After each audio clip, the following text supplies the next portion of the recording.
Live and raw, running and gunning with KG and the Ringmaster. It's the Diggin with KG and Ringy Runnin Gunnin Podcast Show. Coming to you from the prestigious ATC studios in beautiful downtown Burbank, California, where we talk about treasure hunting, metal detecting, and just about everything else. Except for goat roping, corn dogs, llama farms, and unicycles. That's where we draw the line.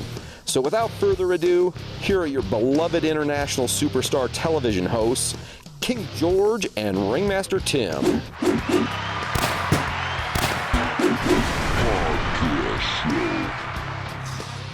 All right, here we go again, Cage. Hey, buddy, how's it going today? Pretty good. Let's see if I can get us to come up on this screen. You ready? Here we go. I'm ready. There you are. Oh, look at that. Look at that. I dressed for the occasion. We got the Australian in the house, so I got the big-ass knife. I got the genuine kangaroo skin Australian cap, but I don't have a Foster's beer. Where'd you get the vest? That's a nice-looking vest. This is from the Italy rally. I actually had to turn it inside out so it looked more legit. Oh, yeah. All right. Well, you're looking the part, you're looking man. the part. Yeah, you look really I spent a lot of time on my appearance tonight. Actually, I'm rocking my Sergeant Whitey shirt. Oh, the Whitey's in the house. Yeah. He's been rocking it in the field lately. Yeah, Every time he goes out, he's tearing it up. Yeah, definitely. He's definitely tearing it up all the time. He's got that Max out there now. Right. You know what, Cage? I got some sad news for you. We're going to start off right away and get this out of the way. Coming out? Yeah, I'm getting it out. Here we go. No. What do you got? My Iowa Hawkeyes lost in the big dance this weekend. They won their first game, and then they got taken out by the Ducks. They're out? Yeah, a hawk got taken out by a duck. Exactly. A hawk got taken out by a duck. And it was like, I was all excited to get like a little, thing to show on the screen, like I did with the Super Bowl and everything. I was going to say, the Iowa Hawkeyes, blah, blah, blah. And they stunk it up. I mean, they were cold as ice. It was just one of those games where everything went right for the Ducks and whatever. And yeah, I mean, granted, they were a great team, and I just wish it would have been closer. Every duck has its day, Ringy. Yeah, every duck has its day. Yeah. But anyway, I was all excited Saturday because they won, and then yesterday they got kicked out. That's basketball? Basketball, yeah, the NCAA tournament. And, it's been out of control wild this year. I don't know if anybody's a fan of any of this stuff, but I'm just saying some crazy stuff happens. I think if there's still a 15 seed or something like that that's alive in the Sweet 16, it's crazy. Right. So it's pretty. So when is like the finals? I mean, that's not too far away, is it? Yeah, like they're down to 16 now. So this weekend, 16 will go down to the Final Four, and then we'll have good. Yeah. Then it gets. Then I'll start watching. Yeah. And then so this weekend, and then the next weekend, it's usually on a Monday night, I think, if they stay true to it. So it'll be the championship. Right. But that's pretty awesome. But yeah, this hour is gonna blow by because this is our favorite Australian dude. Hey, Alex was all upset. He sent me an email. What do you mean, favorite Australian guy? Favorite Aussie? Well, yeah. And I'm like, he's a Tassie. Close. He's a Tassie. He's not an Aussie. He's from Tasmania. Yeah, he's a Tasmanian devil. He's our favorite That's like Tasmanian its own devil. Country. Exactly. That's like its very own country. I mean, they're a different breed up there. You know? We love very them all, different. but they're different. You Yeah. know? Alex is, he's one of a kind for sure. But this... You know who's watching right now? No. I'm not paying attention. John Jones. JJ. John Bones Jones? John Bones Jones. Is he really? Yeah. JJ? John Jones. Our old producer's watching right now. So, hey, JJ. JJ, we love you. We miss you. We miss the old days of... Never been so stressed out in my life when he would show up on set. And I know. I think you should, lick a toad or, chew on a Klingon or something. Yeah, I'm licking jellyfish and stuff, and then we get to the Snake River, and he's like, hey, why don't you take a one-man helicopter across the Grand Canyon? Because you lost that week? Yeah. And you're like, hell no, I'm not doing that.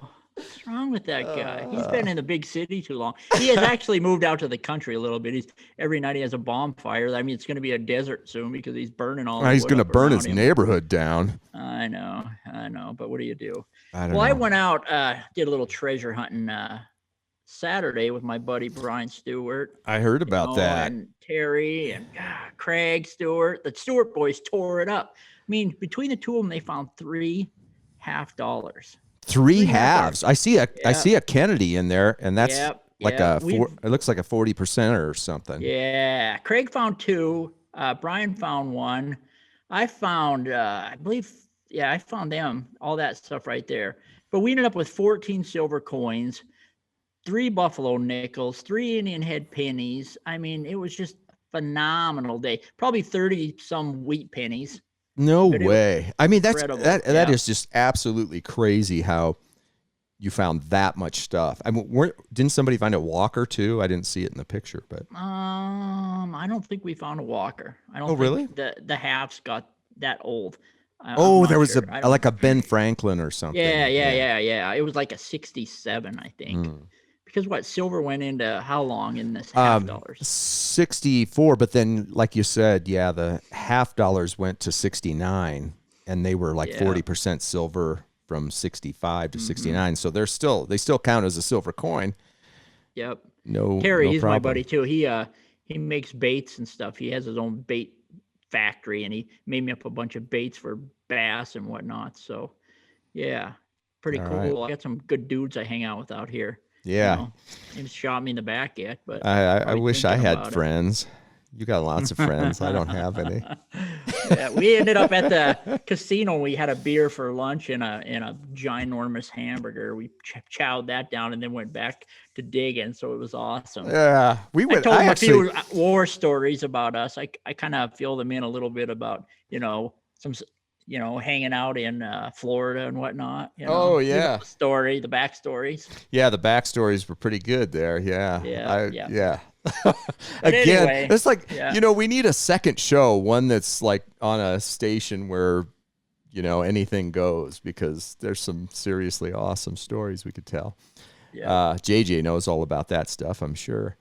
I was going to say, I went out this weekend too. Kane and I got out. Just for a couple hours, we went out and fooled around, and I was all excited because I found a wheat penny. He found a silver quarter, I think, a silver quarter and a wheatie, and I found a wheatie, and then I talked to you, and you're like, "Yeah, we found 100 silver coins," and it's like, I mean, it was like, I'm not going to say it was like a seeded silver hunt, right, but I mean, I've never been involved in a hunt where we found 14 silver coins in one day. Yeah, let alone buffaloes and stuff. But it was awesome. It was cool. If now you have an open invite, they said anytime you ever come up here, they'll take you out. We're going to go back this Saturday to a different spot. They got like an entire old town that we can do. So I'll be sure to send you some pictures up there. Thanks. The newer part I appreciate of the that, country. KG. Yeah. Thanks for keeping me informed and let me know how things are going on. Let's get Warren in here right away, because this guy is so much fun. You watch, we'll pull him on. He'll just sit there and won't say anything. You get him behind closed doors and he scares you. Oh, he's awesome. Yeah. We got some serious stories to tell about him, but let's get him in here. Let's see if we can get him in and whatever. We'll talk about whatever business we have once Kangaroos we get him in here. And giant 2-step snakes. Yeah. All right, let's see here. Let me see if I can do this. It's going to take me a second. I got to go admit him from the green room. Admit him. See if we can get him back in here. Oh, there he is. Yeah, he's still in the green room. You're still in the green room. Yeah, he's got a green. He's even got a green door. That's it. I'm actually just in. How you going, George? Hey, Tim. All right. Yeah. We can hear you just fine. Okay. So you're coming to us from the future, right? It's like tomorrow there. It's 10:30 tomorrow morning here. All right. Yeah. Nice. And it's high summer. It's pretty hot. you guys are still getting through winter, I guess, are you? Yeah. How Yeah. hot is it now down there? How hot? Oh, are you? we've had a lot of rain lately, really humid. We've been up in the around 100 for a few days, and then we get 108, 109 sometimes. Wow, that's ridiculous.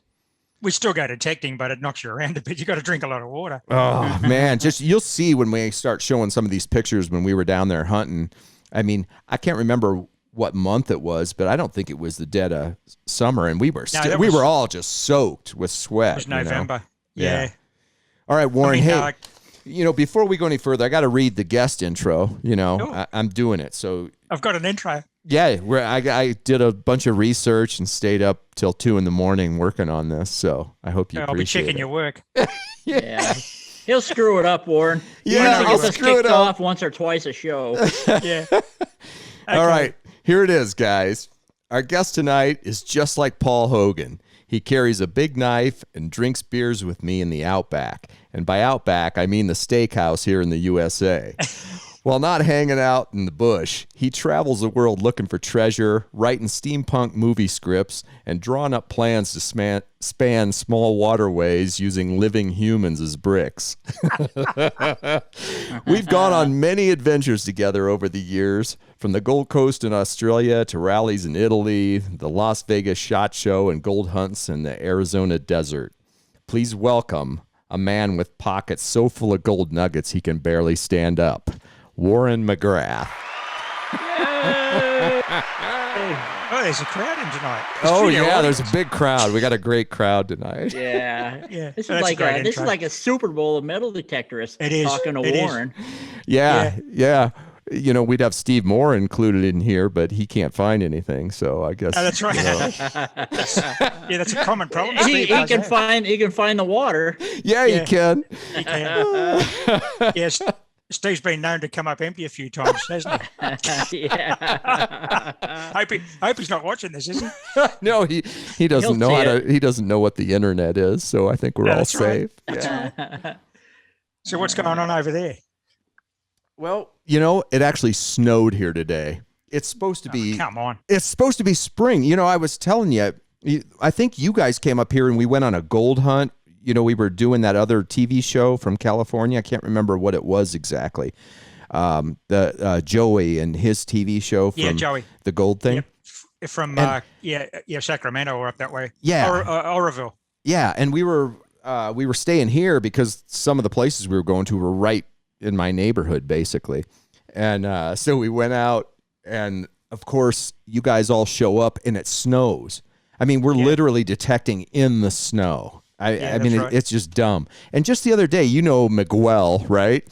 Yep. So he comes down for a family vacation. He drives all the way from Texas to come up here, and it's been like 65 degrees, beautiful weather here, And he comes up for like 5 days, and it snows. It snows, and it's cold and windy for the entire time. And as soon as he leaves, it comes back up to like 70 degrees. So it's just been insane here, I don't know. Well, that's a couple of years ago when we went to the SHOT Show together, and then the girls got that horrible dirty bird flu, whatever it was. Disease. Oh, yeah, we were probably like the Everybody four. got sick. Yeah, we were like the. That was the Santana concert. Yes, Yeah. right. Yeah. We were all just having the greatest time ever, and then the day we left, the two girls. I mean, we thought down that like we a were going to bag have to of poop. take them to the hospital. Yeah, I they were. think they got it from Roger.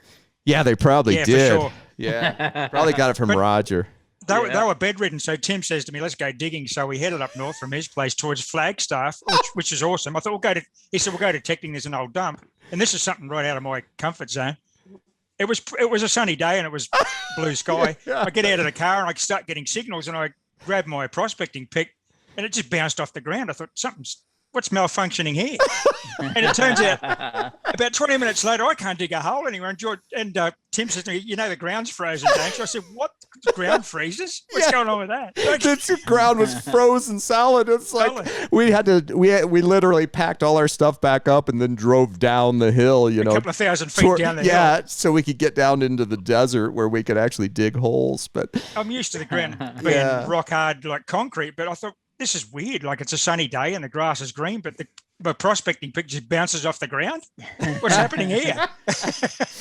When we were in Montana, we would hunt during the winter time, and we would take two digging picks, and we'd put one pick end in the ground, and then we would smack it with another hammer, and we would fracture the frozen earth just to try to get to the stuff. And the first seeded dime I ever found was I think a 1977 seeded dime. I put the pick right through the middle of it and folded it in half like a sandwich. Yeah, it was this very first seeded dime. Yeah. Probably wasn't 1977. It might have been 1877. Though, well, Cage. Well, it was a rare 1977. It was the rarest. It was a one-off. Yeah, it was a proof coin. 1877. Yeah. Well, you get I guess the winter shortens up your detecting season, and the summer shortens ours up. Exactly. Yeah, exactly. But hey, first we got to get to a couple things here. Yeah.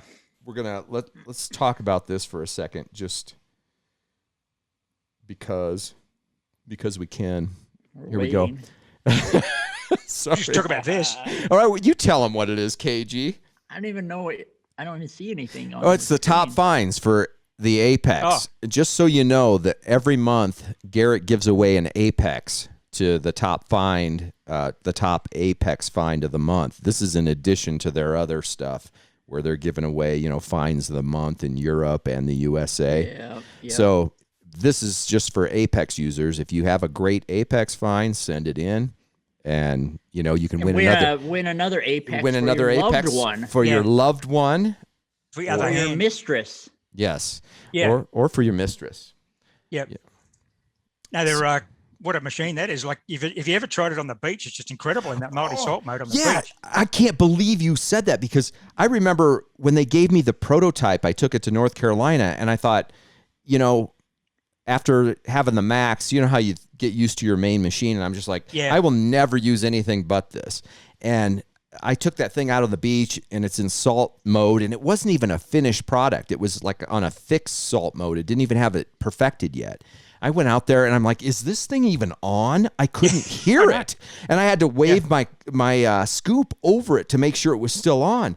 And I was digging, I dug a little piece of copper pipe at 15 inches down, and I'm like, I can't believe this thing is working like that. I mean, I would take that over the Max on the saltwater beach any day.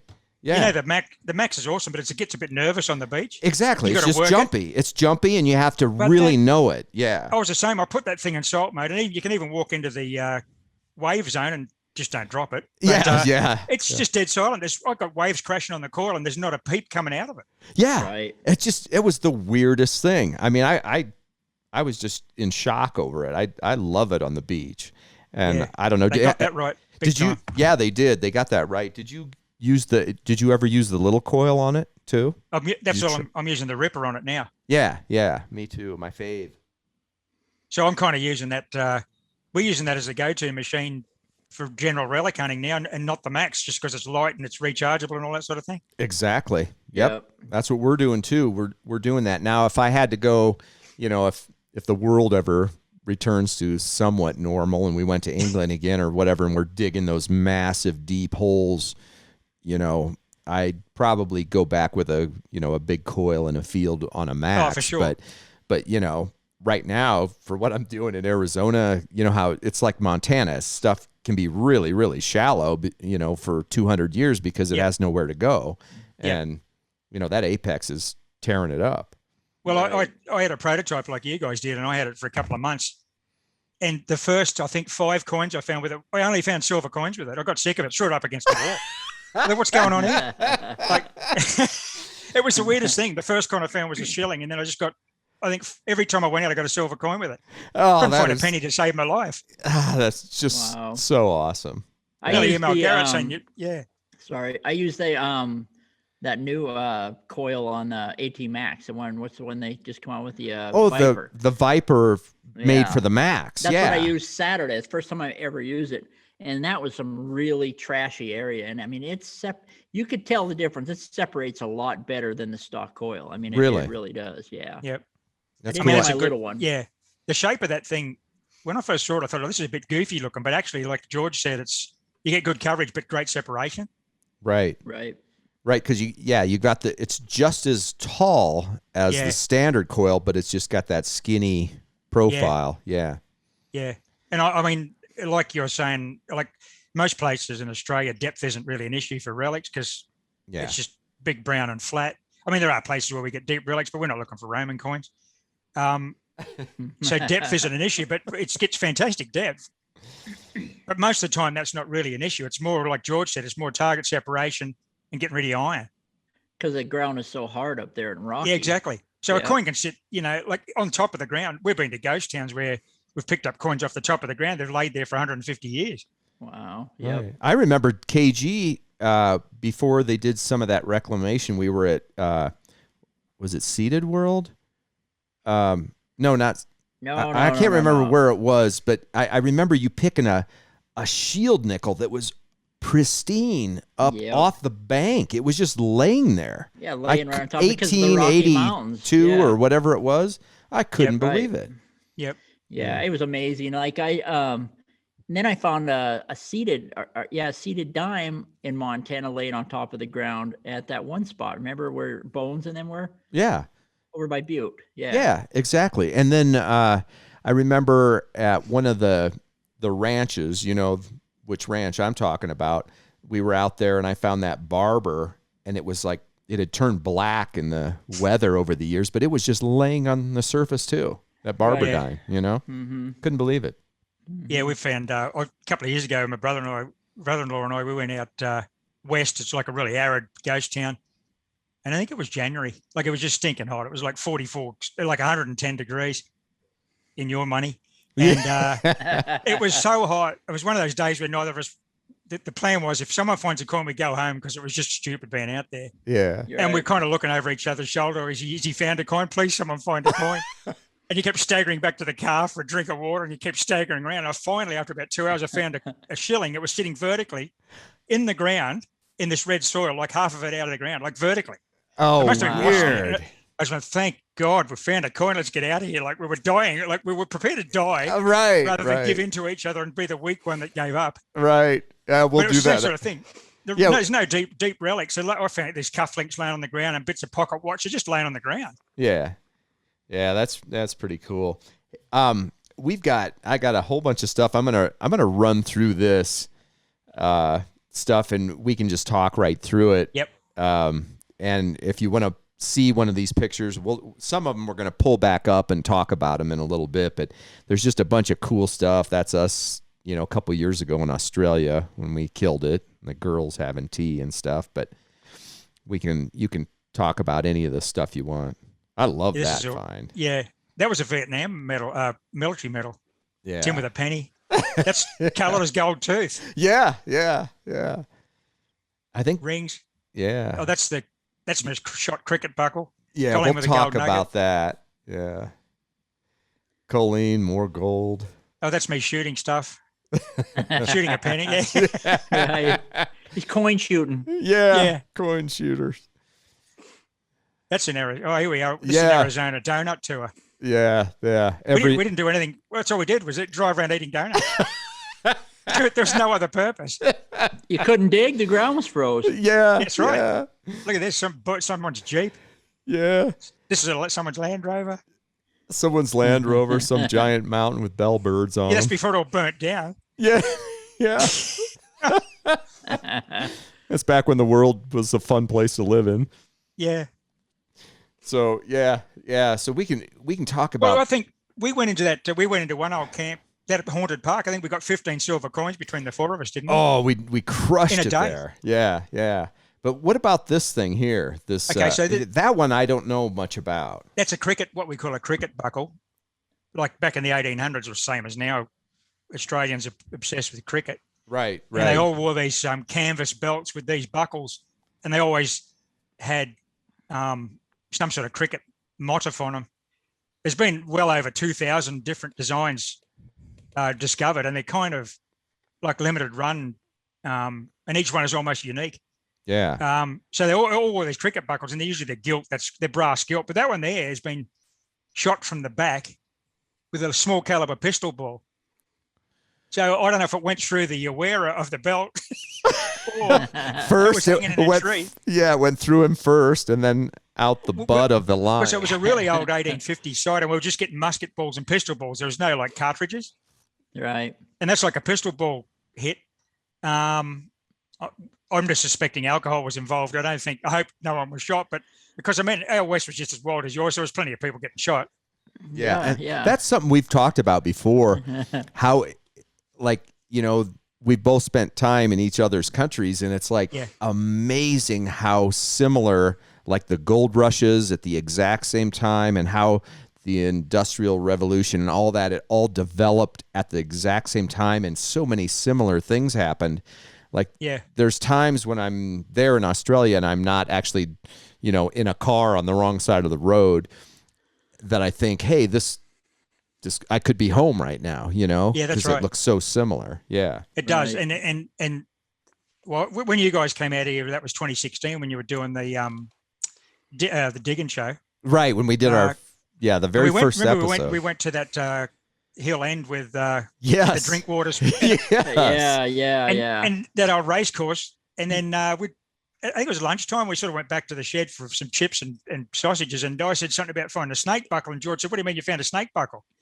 Like, you know, like, and we lost our minds. Yeah. Like, so it's exactly the same relics. Yeah. We're finding the same stuff, the same kind of period. It's not like you go to Australia to look for, you know, Roman coins, like you said. Yeah. Exactly. You go and you find very similar stuff. Your East Coast, I mean, obviously you got colonial stuff back to the 1600s. Right. We didn't start till 1788, but really the big industrial boom, the same both countries, and then the gold rushes, of course, was in the 19th century.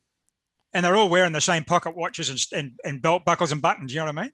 Yeah. And we were, and I think Miguel found something there from the U.S., like some kind of U.S. thing in Australia. Wasn't it a U.S. Army? It was a pre-Civil War U.S. Army belt buckle. Yeah, exactly. Yeah. And it's like, so this guy's a gold hunter, a gold prospector. Absolutely. They're just coming over to find gold, just like, you know, they moved from the East Coast to California. If they didn't make it there, sometimes they went to Australia. It was just, it's crazy. Well, what happened was when you guys had the big rush in, was it 49 in California? All the Aussies went to California. Yeah. And then they found gold in Australia, and all the Californians, because it started after a few years, you know, the gold rushes always die off. A lot of Americans came to the Australian goldfields. Yeah. So we got a lot of California creeks and Yankee gullies and that kind of thing. Yeah. In the goldfields. Nice. Yeah. Yeah. And I mean, there's still stuff there, isn't there? And that was one of the questions we had here was like, you know, is there still gold in Australia, and what's the best way to find it? There's still tons of gold. The thing is, and even look, despite everyone's dreams, most gold is small but not large. See that there was a patch that's half an ounce of gold, but it was 22 pieces of gold. Right. So the biggest piece was about 2 grams. So what's, you know, realistically, you know, it's a few grams worth of gold as in nugget value. But then again you get people dig up a 50-ounce nugget. Yeah, exactly. Yeah, wasn't that massive nugget? Like most of the gold hunters were walking right over it because they sounded like a pop can. And then like this beginner guy just walked up there and like, I'm going to dig this. And they're like, why? Why would you dig that? And it was a massive nugget. Yeah, that was in Victoria. That was up against a gum tree. And exactly what you said, everyone just thought it was an old can or a beer can or something, because the signal was so stupidly loud that you just, you know, when you get the overload on a machine and no way that's anything good. Yeah. And it was a 78-ounce nugget. Wow. So what's I know what gold is now? $1,300 an ounce. So times 78, good payday, plus the nugget itself. Like what a day out for a guy who's second or third day on the gold fields. Yeah, exactly. No kidding. Of course, for him, it's all downhill from here. Yeah, he'll never do that again. Might as well quit. Yeah. Just quit. You're finished, man. That's amazing how many brand new people that metal detect, because they don't cherry pick like we usually do, you know. And they'll go out there and they'll dig up something really, really cool that we would have probably never dug up because we're cherry picking, you know. Exactly. And you get lazy, don't you, on your favorite sites? Yeah. I'll go into these army camps or an old ghost town, you'll only dig your 70s, but then you get people finding awesome relics down in the 40s and 50s. Right. Like I've never found a gold coin like you guys, but Colleen, my wife, has, and she dug a gold coin in an army camp. I'm cherry picking 70s and 80s all day, getting silver coins. She digs a 56 and it's a gold coin. Wow. Now, I reckon I walked over at 4 or 5. I keep telling her I've probably found that and just left it in the ground for you. Yeah. But, I wasn't digging the 50s. Right. Because I was, like you said, I was being lazy and cherry picking the high signals. Right. Now, Whereas a explain beginner's going to dig everything. explain to people that the army camps. What army camps are you talking about? Well, the big World War II camp. So I guess a lot of guys in the US and girls don't know that when Pearl Harbor got bombed in 1942, the same fleet came into the South Pacific and they attacked Darwin in Northern Australia from the same aircraft carriers. So we got bombed too. So what happened was Australia was in the front line, and then with the big build-up in the Pacific, because all of the Pacific was under Japanese occupation, we only had a bit of New Guinea left. And when the US started coming through, and then we had Guadalcanal going on, big US Army presence in Australia, and of course the Australian Army was massive. And so there's huge World War II camps all through the northern part of Australia, which by and large is sparsely populated even now. So you walk into these camps and there's no modern rubbish. You'll never dig up a ring pull or a can. Wow. Because those guys walked out of there in 45 and there's no one's been back. And I'm talking about spots that take hours to drive to, and they're just in the middle of the bush. Wow. So we get a lot of World War II relics. But in the World War II relics, you get interesting stuff because you get Italian, German, and Egyptian relics that diggers have brought back from Europe and the Middle East. And of course, a lot of American coins and stuff because the American Army was here. Right. Yeah, that's cool. I mean, I guarantee you most people from the United States don't understand all that went on over there. So it's really cool to hear you say that. Well, because General MacArthur's headquarters was here in Brisbane. That's where he was headquartered, here in Brisbane. And so basically the plan in Australia was, okay, the Japanese are coming. We're not going to stop them. And they drew up this thing called the Brisbane Line, which is halfway across the country. So they're going to give up the whole north of Australia. The plan was that, okay, we haven't got a big enough army to defeat the Japanese. So we'll just withdraw so far back that they can't get to us. Yeah. So that's weird. Yeah. That's weird. So they've got to cross 3,000 miles of trackless desert to get to the army to start with. So it's not going to happen. You know what I mean? Right. It's like if we want to find World War II stuff, we either got to go to Australia or Europe. We can't find it here. You know, I mean, I guess that's a good thing, but it's kind of, because that's our history. So it's kind of neat. Like we went over to Europe before and found World War II stuff, and we've been to Australia and found World War II stuff there too. So well, I knew you guys did in the original Diggers. You did a POW camp, didn't you? Yeah. We have POW camps here. I mean, we can find it, but it's obviously not from the battles. You know what I mean? It's just I know what you mean. I think the big difference really between, and you guys have been here, you know it, the difference between the two countries from a relic hunting, I'm not talking about gold, they're roughly the same size, the two countries. We've only got 25 million people.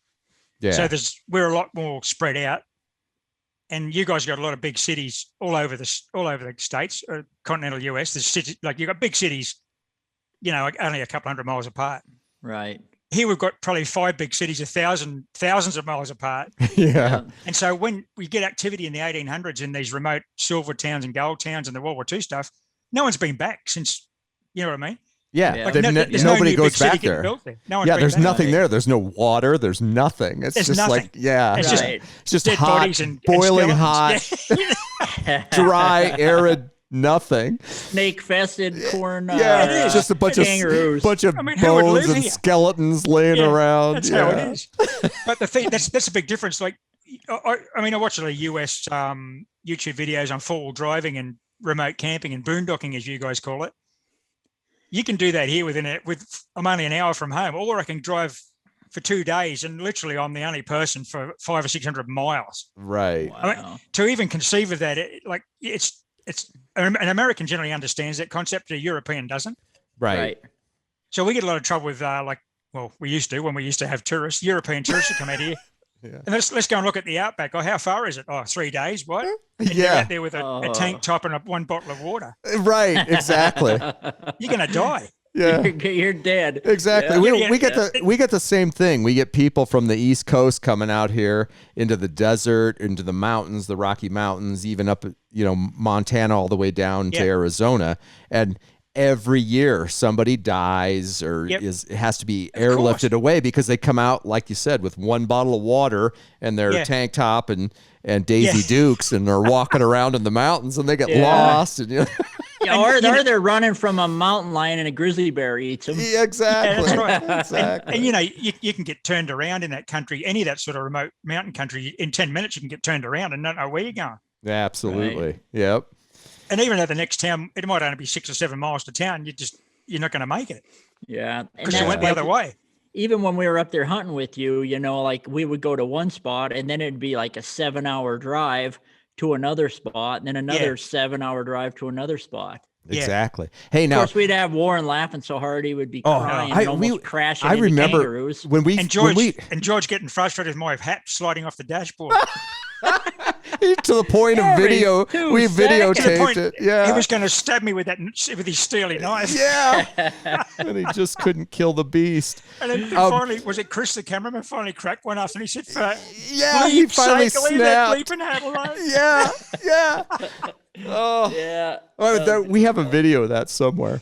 But we were laughing so hard on that first trip. A lot of people don't know this, but the Diggin with KG and Ringy show that aired after Diggers on the Pursuit channel, that the very first 2 episodes were filmed in Australia using our National Geographic camera guys that we had, hired to do this, do the new show.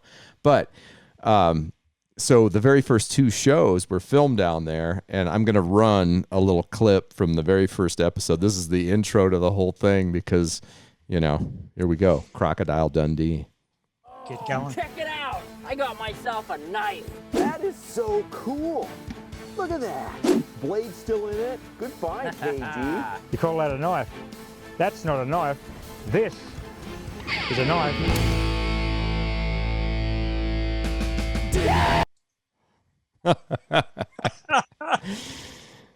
Oh, that was a long time ago. It seems like forever ago, doesn't it? Wasn't it ever?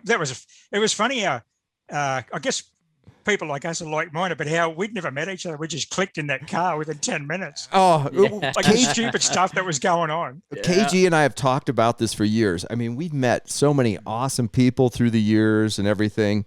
And it's like, we'll get together and we'll meet somebody and then we'll push them a little bit and then we'll push them a little further and see how it goes until they finally snap. And you were like the only person that never snapped. And we almost all died because we were laughing so hard driving at night and kangaroos were jumping out in front of us on the highway and stuff. And we nearly all. I was a driver. I was the responsible adult. I actually had to pull off the road and basically get out of the car and walk around the car just to recover. Yeah, exactly. We were all just had tears in our eyes. I like the way that happened because, like, Georgia keeps saying, "Can you say this word in Australia?" I was like, "Yeah, that's fine. You can say what you like." And it got to the point where nothing was off the table. Like, just do whatever you like. Yeah, Australia, it's wide open. Yeah, do whatever you want in Australia. And then go ahead, Warren. Oh, sorry. We're in that old hotel in Bendigo, and then that guy was calling it. Was it JD and the Ringer? JD and the Ringer. He was the caretaker, and he invited us into the hotel cellar to dig up the hotel. And Tim says, "Are you allowed to do that?" He said, "I don't care if you could do it or not. Let's just go and dig it." So we go into this old historic hotel and dug the cellar up and got a heap of coins. Yeah, we did. That was pretty awesome. Giant silver. Yeah, you got a big silver shilling coin in the basement of this old hotel. It was just phenomenal. It was Steve Moore's metal detector, and I didn't bring a metal detector down there because I thought this is just stupid. And then Steve found like 5 coins down there and none of them were silver. And he goes, "Here, KG, go dig up a coin." And I walked over and the first thing I dug out was that quarter-sized silver coin that he never did find. Yeah, pulled out a shilling. It was a shilling, I think. Yeah. And then that was a great trip. We had a ball. A lot of it, I mean, too bad you can't film everything and broadcast it because it would have been really entertaining. That would have been some serious entertainment. I mean, we were looking for that one lost water hole thing, and we were for 3 days. 3 days driving around looking for this stupid thing, and we finally found it, and it's like a culvert next to the highway. A well full of coins next to a freeway. Yeah.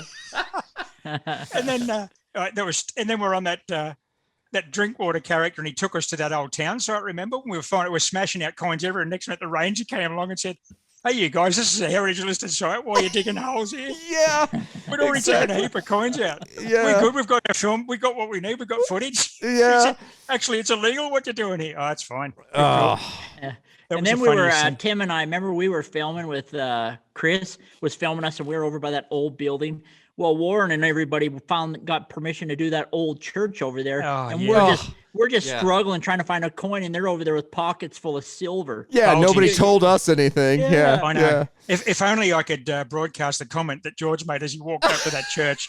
It was a classic. Yeah. It was a classic. It was a reference to the Patton's Third Army or something. Exactly. But anyway, Yeah. it was just an awesome comment. I just nearly wet myself on the spot. But we were finding big silver. Like the place had never been detected. No, it was brand new and being crushed. Hey, Hey, kitty. there's a creepy cat in the video. Yeah, we had to barbecue him. Yeah. He's a little thin. He might be No, so you kind of guys tough. you got to get back down here and bring Stand Steve, in. of course. Oh Bring Steve yeah, and for Rick sure. Well. We got to Yeah, get we back, gotta and go the back. plans we talked about, some of the places we talked about, over the last couple of months. I mean, we got to Yeah. do that. I mean, the whole thing would be worth almost another show, full length show thing. Yeah. We're not talking about just. Well, you see, know- you guys only came to the East Coast. I mean, everyone thinks of Australia as a big brown flat desert, and it mostly is, but we've got tons of rainforest and we've got thousands of miles of forests and mountains that aren't as big as yours, but there's snow and mountains too. Oh, right. I mean, the amount of different country you can cover and then when you go out west and there's like the real desert, it's just ridiculous isolation. Like, you know what I mean? But there's Right. ghost towns out there. Yeah. So Warren, if somebody from the U.S. was wanting to go to Australia to go metal detecting, what can they expect? Well, most of them come for gold, I guess. Yeah, they're mostly going to come for gold. Somebody just asked, as a matter of fact, up here, how does a metal detector work on a piece of quartz with gold in it? Yeah, I no mean, problem. No problem? No, as long as it's got enough gold or your coil's small enough to pick up, the conductivity of the target. You're not going to pick up flour gold like, you Right. wouldn't anywhere, but Right. definitely what you're talking about is a gold specimen, yes. Yeah. So, I mean, the only thing, when you come to Australia, every state, there's gold in every state in Australia, some not so much, some way more than others. Just research your where you come to, and there's all sorts of guided tours you can go on, but by and large, like you guys, we've just got public prospecting land where you can go. You're better off, Right. And you get your Getting out on whatever your own. the fossicking license. get the license. We grab it's that. just a and- tax. It's just, I guess you Yeah. have the same thing. You got to pay a tax to do it, but fine. Right. Yeah. Yeah. It was no big deal. You just fill out the paperwork. Fill out the paperwork. It was It's all no big deal online. because you did it for us. Yeah, that's right. Oh, yeah. I think I paid for that too. That's like 40 Yeah. bucks showing me. Yeah. All right. Yeah, Yeah. right. Yeah. I It's And that Australian, so back it's rub. 50. I thought it'd be. yeah. I've got I'll that. go with that. I've definitely got it written down that I owe you a couple of bucks, and I'll make it up to you next time we show Yeah, but up. if you're going to come to the thing is, you got to think about it. Once again, it's about the size of the place. It's like thinking, oh, I'm going to go to America for a holiday. You're not going to see it all in a week. Right. It's too big. Right. You got to pick and choose. You're going And to pick your spot, or otherwise you spend you burn all your time traveling. right. Exactly. You don't want to Like- try to see too many things at No. once. Just focus on something. Last time we were there, we went down to the Gold Coast. Did a dive, I think, for one day. And we hung out there for the entire week, and it's like Yeah. we weren't trying to see all of Australia. We were Because just it's like yeah. US. If you want to fly East Coast to West Coast, it's like a 6-hour flight here, right, plus two different time zones. So you blow a whole day just traveling. right, Right. So you're better off, like you said, pick a spot. Decide I'm going to see that this trip, yeah, and then just do local day trips, hire a car. It's like you guys said. It's just, except for the fact we drive on the other side of the road, everything will look very familiar. exactly, Right. yeah. The only reason they drive on the other side of the road is so they would get less tourists. Yeah. Well, we're not letting Americans aren't allowed in anyway. You're all dripping with this. horrible- Yeah, we're all filthy, diseased Back disease. animals. Yeah. They're building a wall to keep us out. Yeah, that's right. All right, Yeah, Warren. no, it's we got questions we got to ask you. Okay, I'm go. interrupting to do this. What is kangaroo pizza, and do people really eat it? We had like 500 different versions of that question. okay. You can buy kangaroo. You can buy crocodile. I don't think Australians eat it. They sell kangaroo for pet meat, but the tourists love tourists. I mean, I've eaten crocodile burgers and kangaroo burgers. It's just a novelty. There's nothing wrong with it. Yeah. No, I remember when we were down there, we had kangaroo, kangaroo pizza, and we pizza. had crocodile pizza. Kangaroo pizza. And you know what was Yeah. the best was the croc. That was Yeah. pretty tasty. Yeah. The kangaroo is a little chewy, Yeah, it's I a really found. it's a tough sort of real dark meat. Yeah. Yeah. And this Tastes one, like- Dog. Yeah.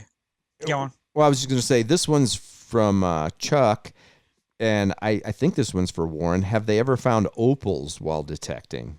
Do you guys have you can't. Your opal's not metal, so you can't find it with a metal detector. No. I mean, have you ever just found them while you're out detecting? Do they? Oh yeah, we do. Well, we do a lot of gemstone fossicking too. Yeah, but it's possible to find them. Is it there? Oh, absolutely. There's lots of old opal. We've got opal ghost towns. Oh, okay. So they probably have tourists and stuff where you can go in and actually go sift for them or whatever. Yeah, and they call it specking on the old heaps because you can still find tons of little chips of opals that are quite okay. They might be big enough to cut, but they're pretty little spots for rings or earrings. Right. And you can just pick them up off the ground because we produce. I think all the world's black opal comes from here. I could be wrong about that, but we've got lots and lots of gemstones, and by and large, generally, the opal fields aren't generally where the gold fields are, but you get other gemstones as a byproduct of the gold. But this once again, it's a big tourist thing. Opal tours and going down mines, or you can spend a day on someone opal mining a lease or something, just go scratching around, noodling as they call it. Right. Yeah. Well, if you could send us a report on all the opal, information in Australia. If you could send, every little particular thing. If you could send that in, then we'll publish it. Yeah. Okay. Yeah, we'll do it. Thanks. Okay. What other questions we got? We got, how do you pronounce aluminum and oregano? Aluminium and oregano. And there's another thing you guys call cilantro, and I don't know what that is. Yeah, cilantro. What do we call that? It's not cilantro.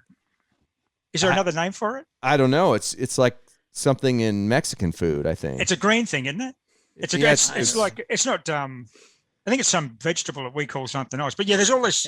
Sometimes, like when you guys are ready, sometimes you say something to each other, and you look at each other blankly, like you're from Mars. Think, exactly. I remember we were going somewhere. Like we got hair in me cake. Yeah, that's right. Yeah, that kind of thing. That's another thing. I didn't even know what was going on there, but I lost my mind that night. And I'll tell you what, the time I knew that Warren was our true blood brother for the first time, we were in Italy, and we were all at this pizza place. Do you remember that when we were on the way to the pizza? And that's when we started talking about building the human bridge, Dr. Seuss style. And we were in there, and I know George said later that we got a little too loud, and we were banned from sitting together in any future functions. Yeah, exactly. But we were sitting there, and I remember you had that short little chair because it was just like a hodgepodge of stuff, and you happened to get this weird chair, and you were sitting down so low, you look like a little kid, and you go, I feel like I'm in an Oliver Twist movie because we couldn't get any food, and I lost my mind. I lost my mind. At that moment, I knew it was on. Yeah, it was. Yeah, we got in a bit of trouble over that night. We're too rambunctious. Yeah, we did. We were penalized for our behavior. That's when we were talking about Polo Morto and all that. Yes, yes, absolutely. That was a good trip. That was a good trip. That was an awesome trip. Oh, we'll go back one day, I guess. I think I don't know if the Italians will let us filthy criminals back into their country or not. Well, I think they were going to do the Apex launch was going to be in Italy, wasn't it? We were booked to go just about when COVID smashed it. Yeah, we were supposed to go, and then everything got canceled. Yeah. But one of those Italy things was a launch for the Max, wasn't it? That was the one where you're talking about. The beach rally, you meant, or you probably said Apex. It was the Apex launch that we got canceled. Yeah, no, but we were, yeah. I think we went there in 2017 for the Max. Yeah, we went. Because we were there every year for like 4 or 5 years in a row, I think. Once. Yeah. But I know that there was one of the times it was the Max release, and I know that we were out with Gary. That's the one we went to. Okay, all right. You guys actually participated in it. I think KG and I and Gary Smith from England. Yeah, we went out at a bar, while the whole launch was going off because they didn't want us to ruin it for them. Yeah, well, I think Nigel Regton and Gary might have done there's a bit of sleight of hand in that competition. He found a lot of coins, that Gary guy. Oh yeah. I think it was being pointed to some of the hotspots. Yeah, he's very a nefarious character. Yeah, I think so. For sure. Well, he's English, you see. So how's Reese doing? Is it Reese? He's good. He's confined to barracks too. He's not allowed to leave that New Zealand, that big green island of New Zealand, That little deer-infested island. Yeah. Yeah, we need to go to New Zealand. That's where we need to go. You Yeah, need to so- come to New Zealand. And that's another thing we were talking about. The first time we were there, we're like, oh, do you guys have deer here? Because there were kangaroos literally like, sleeping in bed with you. They're everywhere. and Warren's like, oh, no, there's no deer here. And like, now what is it like? We've got a deer plague down south.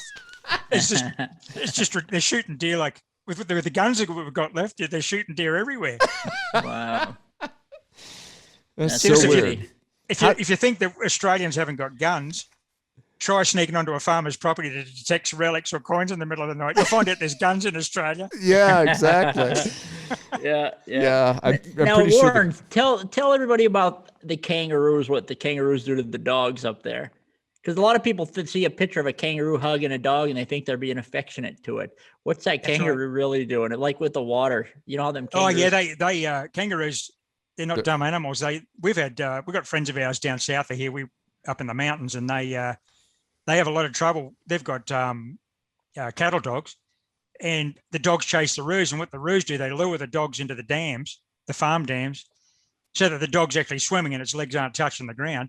The roo stands on its tail, and it basically stands up and rips the dog's stomach with its paws Oh, that and sounds disembowels awesome. the dog. Wow. They're pretty smart. And then they just hop out because they've got longer legs and the dog's disemboweled in the dam. And that's not a good result for the dog. No, or else they just drown them out there too, don't they? They drown them. Yeah, Wow. they're, I mean, you look at those big Western Reds, they can be 6-7 feet tall. They got shoulders on them like Schwarzenegger in the 1970s.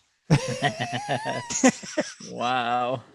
Yeah, we they need to can, get I mean, back down there. but I mean, it's not like we've got grizzly bears and mountain lions are going to, you're not going to get ripped to bits in your sleep.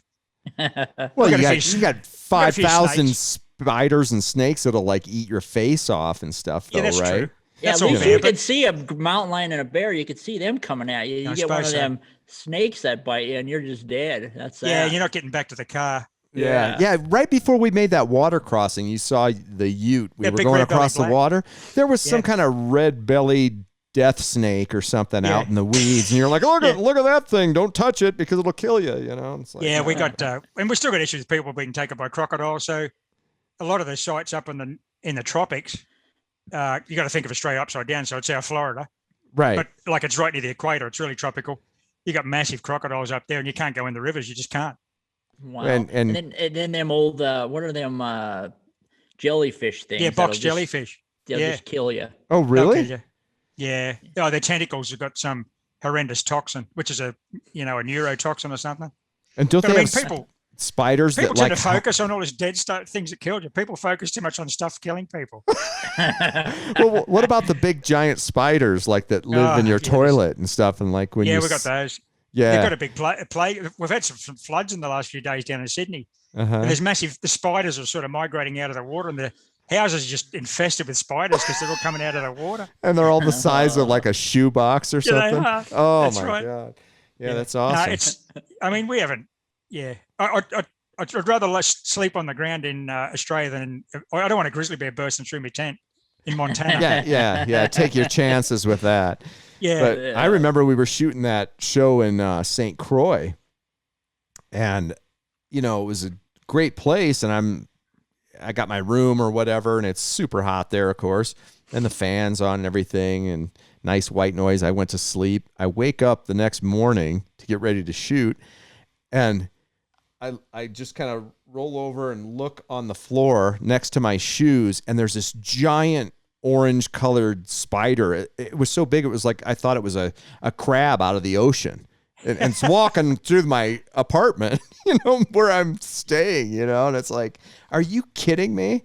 And of course, it was some friendly, awesome spider that's supposed to be, preserved or whatever. But how am I supposed to know that? I thought I was in danger, and I took my shoe and did what I had to do. Well, generally here, if you just leave it, if in doubt, leave it, because it probably will be dangerous. Right. Yeah. But I mean, it's the same as you guys, the rattlesnakes in the southwest. I mean, you Oh, just got yeah. to make a bit of noise, and the snakes.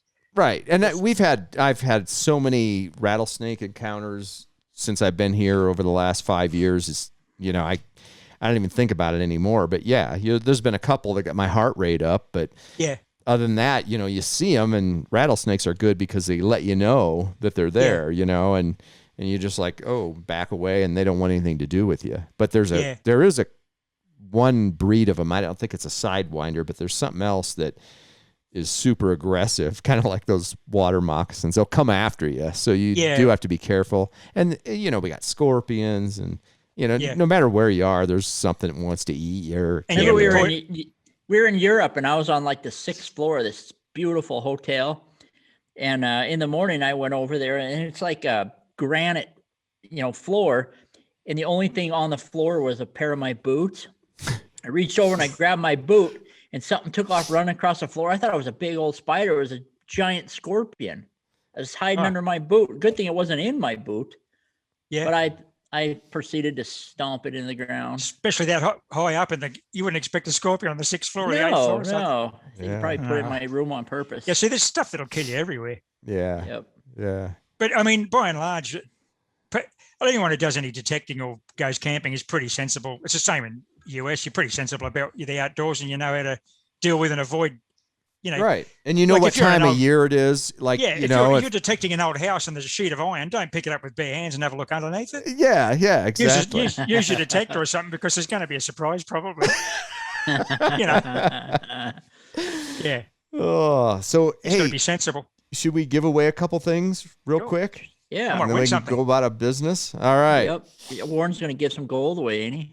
Warren, this is I got for a big box of gold. Yeah. It's easier to get gold from him than it is one of them patches, I'll tell you. Yeah, for sure.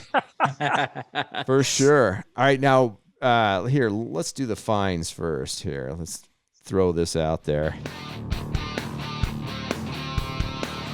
Fantastic finds. All right, now this guy. Yeah, this guy did something pretty cool. I don't know when he found this, but John Redman found one of the coolest things I've seen in a while. Check this out. This is from 1600 to 1640. It's some kind of, it's in England when he found it. Where he found it was in England, but it's some kind of ancient gold ring that was handmade. Declared as treasure. Incredible. Wow. Yeah. What is that weird horse-looking thing? It's like that's on the seal. Is that like a hallmark? Yeah. But it's like on the inside of the ring, and I think I can't remember exactly, but it has something to do with the family dating all the way back to being part of the Knights Templar or whatever. So it's got no wear on it. It must have been dropped the day they made it. Yeah. Probably from Oak Island. Yeah, for sure. Yeah, so congrats, John. That is that is a heck of a find. Makes me jealous there. We'll send you we'll send you a DVD of us finding some wheat pennies in appreciation. Exactly. If he sends us the ring. Yeah. Then we'll cut it in half. Yeah, no, in thirds. Since Warren's on here, he gets a third of the gold. Yeah, that'd be nice. I get the part. I want the part with the little shield on the front, though. Yeah, that's nice. That's the part. That's a heck of a find. Yeah. Well, you found that awesome ring. What was that awesome ring? That obituary ring or something you found in England, Tim? Yeah, exactly. I could always go. It's like a family. That was a family ring, wasn't it? Yeah. That was from a mourning ring. Yeah, it was a mourning ring. Was it like a Victorian sort of era? No, it was from 1744 exactly. Oh, okay. Actually, yeah, that thing was from the family who's like the guy fought Napoleon and everything. The grandson of the woman it was made for, or whatever. It was. Yep. The history on it was just awesome. Unbelievable. Yep. I'm the greatest. You are apparently. Apparently, in his own mind. Warren. Yeah. Actually, the places I don't find a lot of rings because we don't go to places where they are, like army camps. You get coin rings that trench art. Oh, right. But not generally like dress rings and I don't do a lot of beach work. There's too many. I don't like being out in public. It's embarrassing. Yeah. You don't like other humans. You go to Bondi Beach. He can't focus. That's why you don't go. Yeah, that's a problem there. Like Bondi Beach. You don't know where to look. Yeah, when we were there, it was even a little bit chilly, and it was still hard to focus there. I mean, there was still stuff there. There's a lot of big waves coming in. There were a lot of big waves and a lot of young ladies from Europe, I think. Right. They were very excited, young ladies. They were excited to be in Australia. Yeah. All right, here, let's give this this away too. This will be the generic prize. Cage, tell them how you enter this. All right. To enter this, everybody that commented on this podcast is automatically entered. So That if is you correct. write, hey, yay, nay, you guys suck or whatever, you're still going to be entered in it. You can So still win prizes, that's and it. we got And all then you have a kinds of week. yeah. Yeah, You you got have a a week, week. and we've got all kinds of stuff. I don't even know where to You got begin. you got a week to comment that we suck. Yeah. I'm sure they'll be, yeah. All right, Only let's comment find. it once and share it once. Yeah, that's right. All right, here we go. Prize giveaways. All right, there we go. Lauren O'Reilly. I think that's Hey, that's That's a- O'Reilly Auto Parts. yeah. O'Reilly. It's an Irish giveaway. It is. Congrats, Lauren. You got a week to claim all your prizes. We got so much stuff to give away. We came back from FH7. People had given us all kinds of cool things. And so we got stacks of shirts here and FH7 gear, patches. all So you kinds guys of are going stuff. away again soon, are you, to Florida? You said you're going back soon? Yeah, we're going to Megalodon tooth diving. We're gonna go Oh, that's diving right. in the ocean. Yeah. That'd be cool. And then we Yeah. have the Garrett hunt next month, Charles Garrett Memorial Hunt in Texas Yeah. next month. Oh, And that's Texas, next month. yeah, Texas apparently opened up. There's no rules there anymore. Oh, they've rejoined the union. like they everywhere. Yeah, they Right, rejoined the right. union, and They're their own country now. yeah. I'm So, moving to Texas. Yeah, yeah. so we're gonna go do that next month, and then I think we go in June, right? We go on that That'd be dive awesome. in Florida. Yeah, Yeah, that's gonna be a lot of fun. big event in Oklahoma they're trying to get us to go to. I'm working with Garrett on that, so we're gonna see if that goes or not too, Tim. You Can I probably go don't know. too? If you So go, I'm saying if we get Garrett involved, yeah. okay. Well, it's good. Travel's getting back to normal in the US. Yeah. Yeah, it really is. Obviously, you got to wear a mask on the Yeah. plane and stuff, and in the airport and all that. But at least things are opening back up. Oh, and while we're on that subject, we've had a ton of questions about the Nx5 shovels and stuff. And yeah, because of COVID, we've had all kinds of delays, and steel has become crazy expensive and everything. We're not raising any of the prices or anything. We're going to leave it there. But there is going to be like a month or two where it takes us to get back stocked up. So there's going to be like a little dip in it, and there are dealers and stuff around the country that still have them in stock and stuff. It's just that if you go to our website, you may or may not be able to get one because we're out of them at the factory at this point. But a few more weeks and It'll it come should all back. be back to normal. Yeah. We have 1,000 of them on order. They're not ordered, but for our dealers, we got 1,000 of them, and then we got a bunch of on top of that. We're trying to get built up stock. So, but they're Get way it back to where behind. we were, before this Yeah. all went down. So But Yeah. it's coming. yeah. It's awesome bit of gear. I think I was the first person in the Southern Hemisphere to find a silver coin with an NX5. So Yeah. You dug the first silver coin on that big Yep. island, that big Yeah, hot that's right. island. the big brown flat place I live in, which I'm confined to. Yeah. Like I was saying, it's like 1788. We're not allowed to leave anymore. It's penal servitude. In fact, we're thinking about sending all of our bad people back over there. You should. Yeah. That's how we Yeah. operate here. Exactly. That's how we operate. Yeah. I mean, we were kind of founded on all the crazy enough people to come over here on boats and stuff, and then they were founded on just being a bunch of criminals shipped over to a big That's dead right. island, and it's like Yeah, which made a lot of sense at the That's time. why we developed so similarly. It's just like I know. We're such that's what I love about the US and Australia. And the one thing that, apart from all the familiar sights and sounds, is this absolute disrespect for authority everyone has in both places. No one gives a crap. No one wants to be told what to do or anything. Like no one just doesn't happen. Exactly. I Right, remember. right. I think I can't remember if it was Minnesota or one of the states up there next to Canada. They were like, COVID came out. They're like, you have to do this or that, and we're just like, we're not doing that. That's right when it exploded, and the governor's on the, television. It's like, You can't tell us what to do. Yeah, that's right. It's like digging up the hotel basement. I think Tim said, "Oh, shouldn't you check with the manager?" He said, "No." I said, "What do you mean check with the manager? Let's just go and dig up the basement." Yeah. Like, there's no rules when it comes to things like that. It's like it's easier to ask for permit or forgiveness. Forgiveness, than Oh. yeah. I mean, that's a common thing. I think it's just, and when we I think it was 2 years ago. I've lost track of time. When Bo came out here, Aquachiga, Yeah. he said the same thing. He said, "I've been all around the world." He said, "But I've never been anywhere that's so like the United States as Australia." Yeah. Yeah. He said Exactly. everyone's attitude's the same, apart from driving on the other side of the road. Right. He said Right. it's just like you get around and you talk to it. If you talk to an average Joe in the street in either country, you get the same conversation. You know what I mean? It's I'm talking about everyone's, you're just living for the weekend. We'll enjoy barbecues and beer, and that's just what life's about. Right. And you go out in the weekend and that's it. And That's, dig up holes. Like, yeah, you that's just dig how it is. holes, you four-wheel drive, you do It's whatever not like you that do. if other places in the world obviously aren't like that. Yeah. You know what really surprised me a lot though? Our two countries are more alike than any other ones I can ever imagine. But what surprised me the most of all places was when we went into Moscow, I had no idea what to expect from Russia.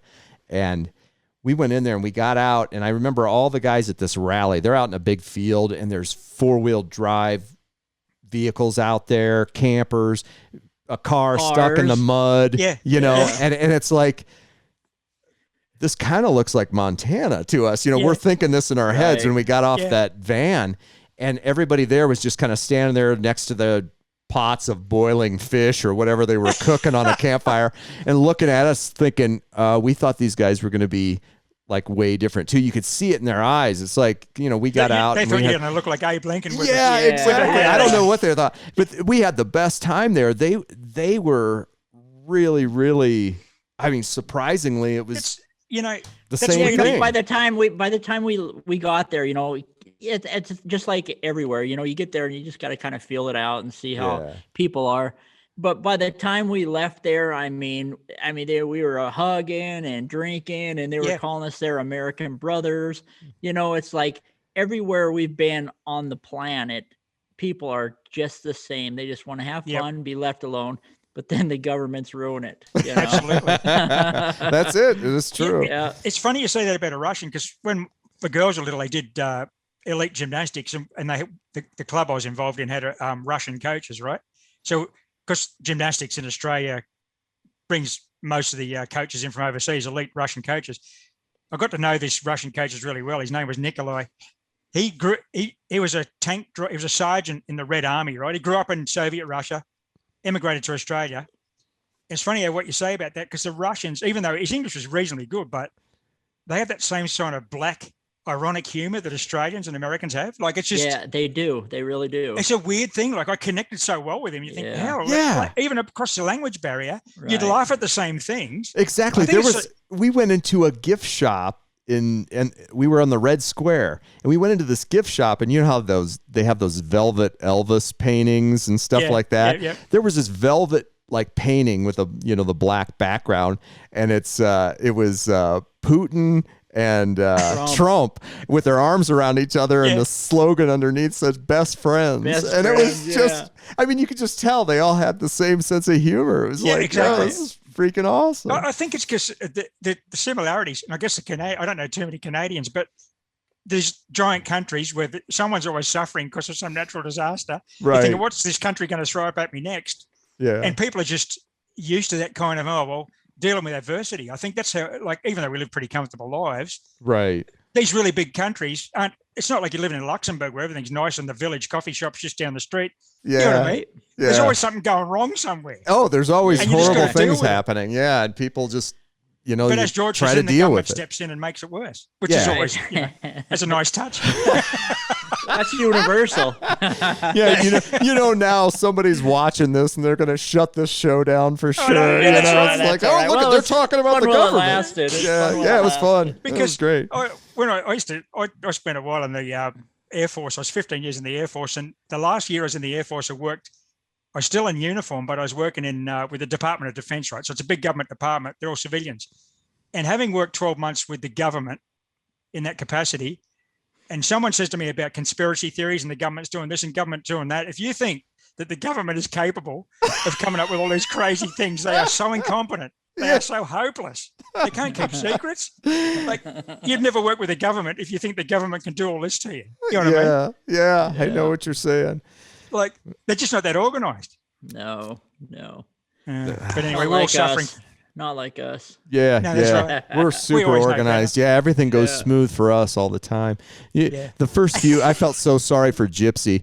She was on like the second show, and we had no idea what we were doing, and this thing just completely collapsed. And when I say we, I mean me. I just turned on the computer, and they're just like, "Hey, the flux capacitor." Yeah, the flux capacitor was failing. It was at 100% failure. Yeah. So we had to like tape it and put it on YouTube later, and everything. And it was just a disaster. But lately things have been going a little bit smoother, and I'm kind of happy this one all worked out. You got some technology here. I'm just working on a camera on my computer. You must have $3 or $4 billion worth of. I've got millions of dollars of equipment in the studio. It's Rick Wakeman. It is. Yeah. I mean, it's just I'm independently wealthy, as everyone knows. And I got $1 billion worth of mounts behind me. You do. You do. And $1 billion dead animals all around you. Yeah. I think that's the best. But I got a freezer full of delicious food. He does. Yeah, but see, all these animals in the background are now extinct in canvas. I left a male and a female. Yeah. It's like Noah's Ark. Yeah. Just take the babies. The mothers don't mind. This is the death arc. Just club the babies to death, George. Isn't that what the story is? All the animals have learned to like they come up to the Kansas border and stop. It's like, that's right. It's Kansas. We're not going in there. Oh God. Yeah, that's it. Yeah. And most adult males, above the age of 20 around George's daughters are suffering the same fate, apparently. They're all dying. Exactly. I got kids buried all over the place. You can't have daughters looking like that, George. It's a big issue. It is. It's a huge issue. Yeah. Why don't you get them to put some weight on or something, and just become trying to fatten them up. Feed them. Yeah, feed them something. Yeah. Well, I teach them how to use guns so they can defend themselves. That'll work. That's a good idea. Yep. It's a good idea. Yeah. Let's talk about something else. You don't want to talk about that anymore? Now, see, now you've said hey, if you go out and look at their Instagram accounts, I mean, sometimes I'm just like, Uncle Tim is like in shock. Oh, it's Uncle Tim, is it? Yeah. Wait a minute. Yeah, but I look at Laurie and I look at George. I understand Laurie and the connection with the girls, but not George. Yeah, it's like, how did that all work out? Who is this guy? Who's this guy in the photo in the background? How's he relevant? They had lots of milkmen in Montana. They had a big milkman route. It's a good thing I don't have a button here I can push. I know.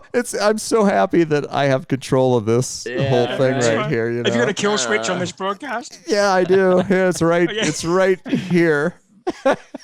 Yeah.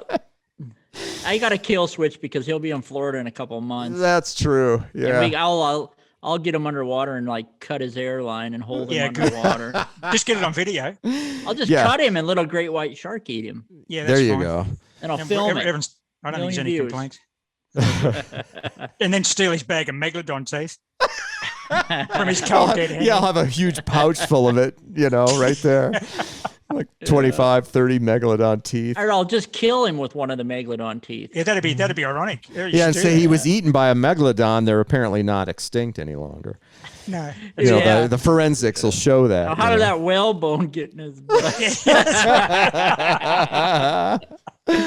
All right. Okay. Anyway. All right. So, do we want to talk about anything else? Warren, do you have anything else you need to talk about? No, I don't think, unless someone's got a question. Let's have Warren mention his YouTube channel and everything. Yeah. Tell us anything you want to talk about. I'm not in the stratosphere like these two blokes you're watching here, but we've got a little YouTube channel in Australia called NQ Explorers. We just do gold prospecting and relic hunting all over Australia. Actually, we've got some Arizona videos and some Virginia videos, but mostly Australian stuff. World War II camps and ghost towns. So if you want to see a different perspective on things and maybe some different landscapes, have a look at our channel. Yeah. It's NQ Explorers. Explorers. Exploiters. Yeah. Explorers. Exploiter. Exploiters, yeah. NQ Explorers. And yeah, that is hard to say, KG. And it's a fantastic channel because it's a lot different than ours. Like Warren comes off as this almost normal human in most of his videos. Taking himself too seriously.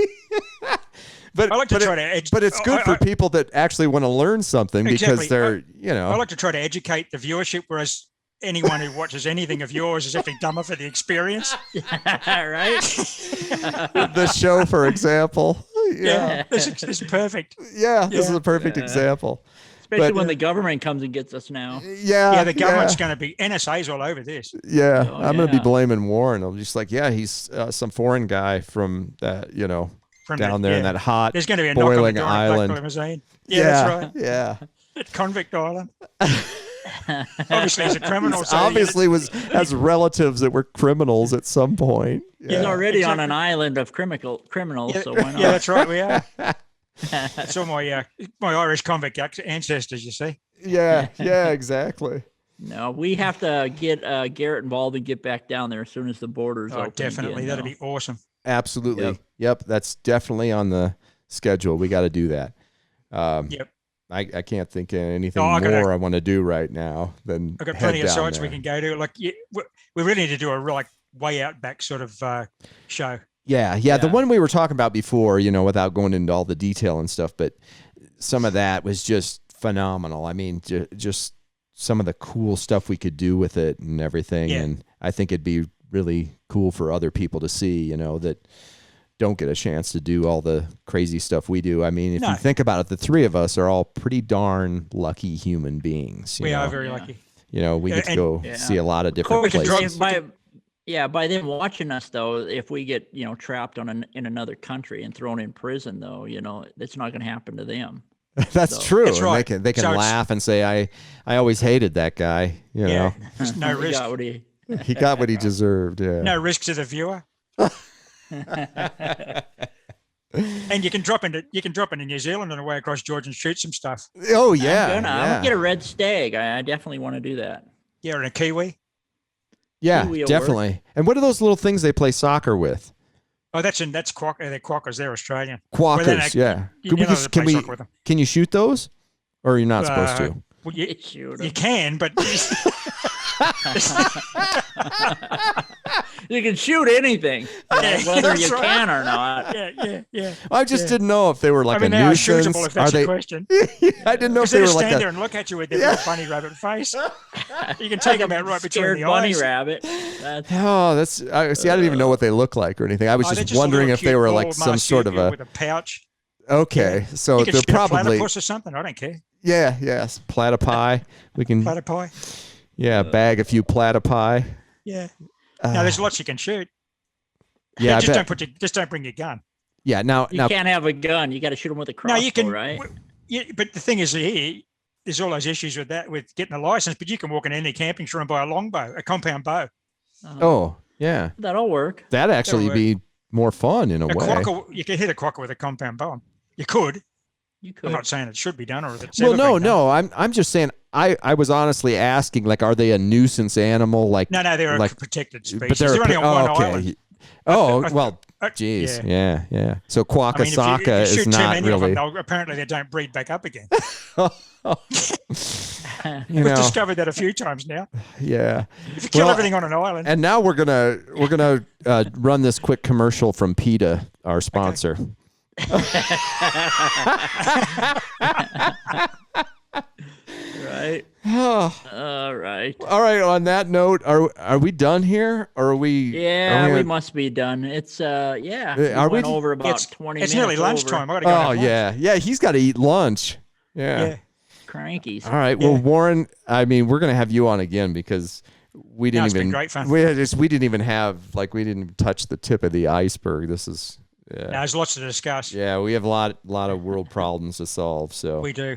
We'll do way it. Beyond metal. It goes way beyond metal detecting. Yeah, Oh, yeah. way beyond that. That's just a side note on this show next time you're on. Yeah, exactly. Yeah. All right. Well, thanks for being on with us, putting up with us, Thanks, fellas. KG. Yeah. Give a Colleen a hug for us. Yeah, Will do. tell Great to Colleen meet you. hi. You know, we miss her. All right. Okay. I'm going to Will get do. out of here. Adios. Adios. Thank you, buddy. That's it for this week. Thanks for watching the Runnin Gunnin Podcast Show, brought to you by Garrett Metal Detectors and ATC's Nx5 Diggin tools. Check the ATC event calendar at anacondatreasure.com for showtimes, and tune in again for another extraordinary program packed with brilliance, insight, and fascinating guests. Wait a minute, am I still talking about this show? Anyway, may silver and gold find its way into your pans and under your coils this week. Nectar in the pot for everybody. KG and Ringy out.